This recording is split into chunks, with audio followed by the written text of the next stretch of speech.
नमस्कार दोस्तों, स्वागत है आप सभी का आज के इस नए वीडियो में। तो इस वीडियो में हम कक्षा 10 के विज्ञान के पाठ 1 का अध्ययन करेंगे।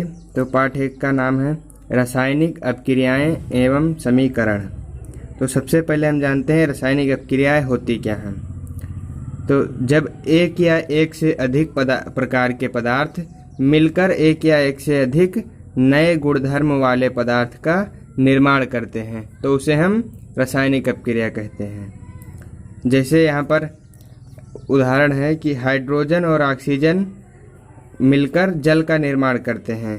तो यहाँ पर हाइड्रोजन और ऑक्सीजन एक से एक अधिक पदार्थ हैं जो मिलकर नए गुणधर्म वाले जल का निर्माण करते हैं।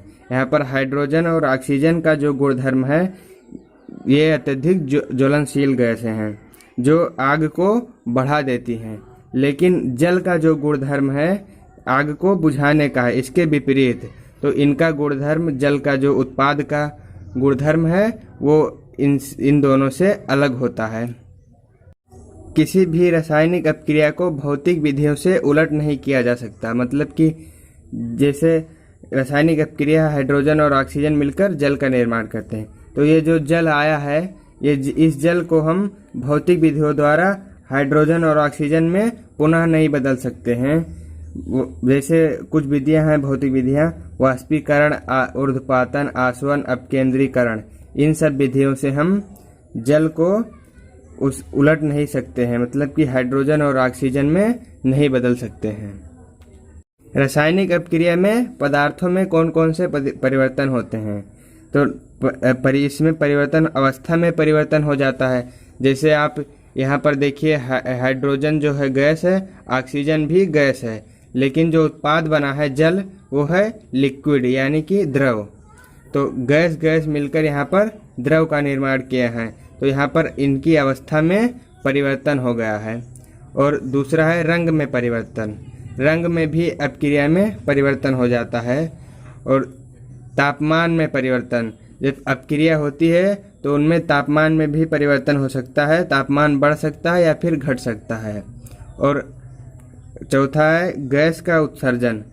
किसी भी अपक्रिया के दौरान गैस का उत्सर्जन भी हो सकता है, यानी कि उस अपक्रिया में गैस का उत्सर्जन मतलब कि उसमें से गैस बाहर निकलेगी। रासायनिक अपक्रिया के कुछ उदाहरण देख लेते हैं जिससे हमें ठीक से समझ में आ जाए। तो रासायनिक अपक्रिया के उदाहरण जैसे भोजन का पचना।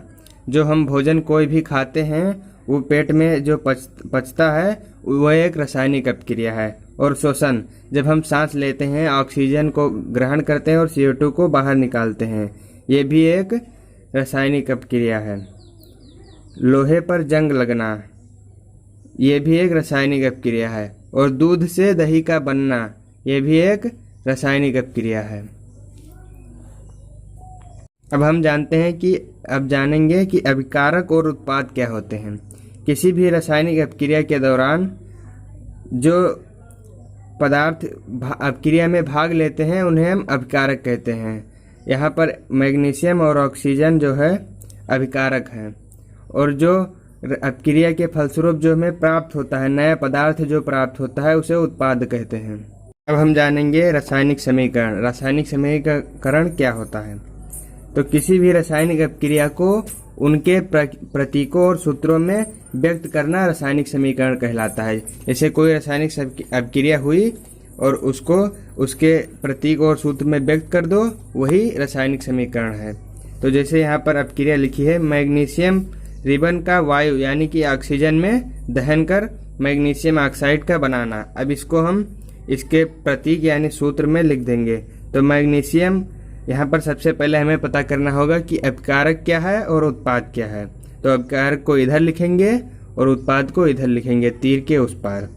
तो यहाँ पर मैग्नीशियम रिबन का वायु में दहन कर मैग्नीशियम ऑक्साइड बनाना। यहाँ पर बनाती क्या है, मैग्नीशियम ऑक्साइड। तो ये क्या हो गया, उत्पाद। उत्पाद में हमें मिला है मैग्नीशियम ऑक्साइड MgO। इसको तीर के इस पार लिखेंगे। और जो बचा वो सब क्या है, अभिकारक। मैग्नीशियम रिबन यानी कि Mg, और दूसरा क्या है वायु यानी कि ऑक्सीजन। ऑक्सीजन हमेशा O2 में रहता है, तो Mg और O2 से हमें उत्पाद मिला है MgO। इसे ही हम रासायनिक समीकरण कहते हैं।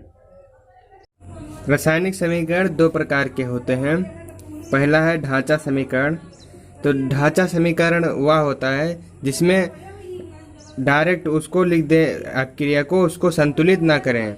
इसमें अभिकारक और उत्पाद का जो परमाणु होता है वो परमाणुओं की संख्या वो बराबर नहीं होता। इसमें ऑक्सीजन के 2 परमाणु हैं और इसमें केवल 1 है।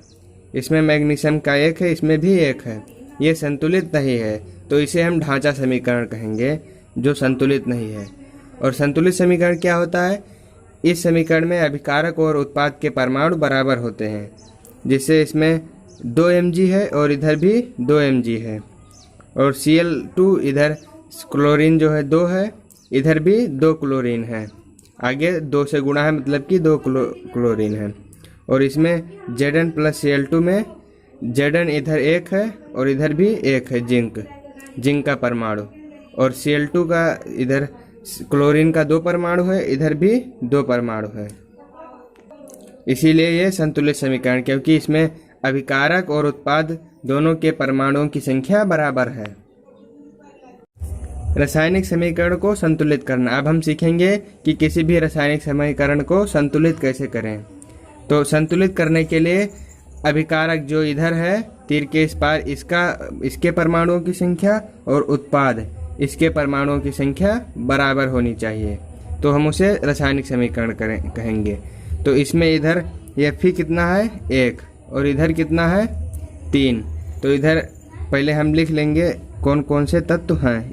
Fe है इस अपक्रिया में, और है ऑक्सीजन O, और क्या है हाइड्रोजन H। अब हम इसके परमाणु लिख लेंगे अपकारक में कितने हैं।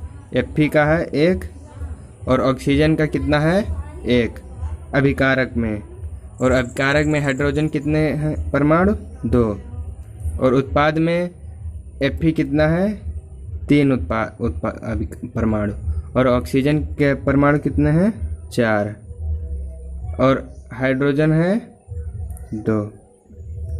अब हम Fe को अभिकारक में 1 है और उत्पाद में 3, तो इसको बराबर करने के लिए इसमें हम 3 से गुणा कर देंगे अभिकारक में, और ये 4 है। तो अब हम ऑक्सीजन के परमाणु इधर उत्पाद में 4 हैं, तो इसको हम 4 से गुणा कर देंगे, तो ये 4 हो जाएगा। अब हम यहाँ पर इसके 3 से इधर गुणा करते हैं। ऑक्सीजन में हमें 4 से गुणा करना है, तो खाली ऑक्सीजन में हम नहीं गुणा कर सकते हैं, इस पूरे में हम 4 से गुणा करेंगे। तो यहाँ पर हाइड्रोजन जो है 4 दूनी 8 परमाणु हो जाएगा, उत्पाद में कितना हो जाएगा 8। तो हम इधर अभिकारक में भी इसको 8 कर देंगे, तो उत्पाद में 8 करने के लिए इधर 4 से गुणा करेंगे, 8 होगा ये। और ऑक्सीजन 4 है इधर, ऑक्सीजन इधर भी 4 है, Fe इधर 3 है, इधर भी 3 है, और ऑक्सीजन हाइड्रोजन जो है 4 दूनी 8 है इधर, और 4 दूनी 8 इधर है। तो ये संतुलित हो चुका है। अब ऐसे ही इसमें देखते हैं Al plus Cl2 gives out AlCl3। अब यहाँ पर Cl जो है Cl3 मतलब कि क्लोरीन यहाँ पर 3 है, यहाँ पर 2 है, और एल्यूमिनियम कितना है 1 और इधर 1। अब अगर हम इसमें 3 से गुणा कर दें, इसमें हम 3 से गुणा कर दें, तो ये 3 दूनी 6 क्लोरीन हो गया, और इधर क्लोरीन कितना है 3। तो इसको 6 बनाने के लिए हम किससे गुणा करेंगे 2 तिहाई 6 क्लोरीन, 6 क्लोरीन हो गया। लेकिन Al इधर 1 था 2 हो गया 2 Al, तो इधर भी हम 2 Al कर देंगे, 2 एल्यूमिनियम इधर है, 2 एल्यूमिनियम इधर भी है। और Cl3 मतलब कि क्लोरीन का इधर 3 था तो और इधर 2 था, तो 3 और 2 का एलसीएम होता है 6, तो इसको भी हम 6 बना लेंगे और इसको भी हम 6 बना लेंगे।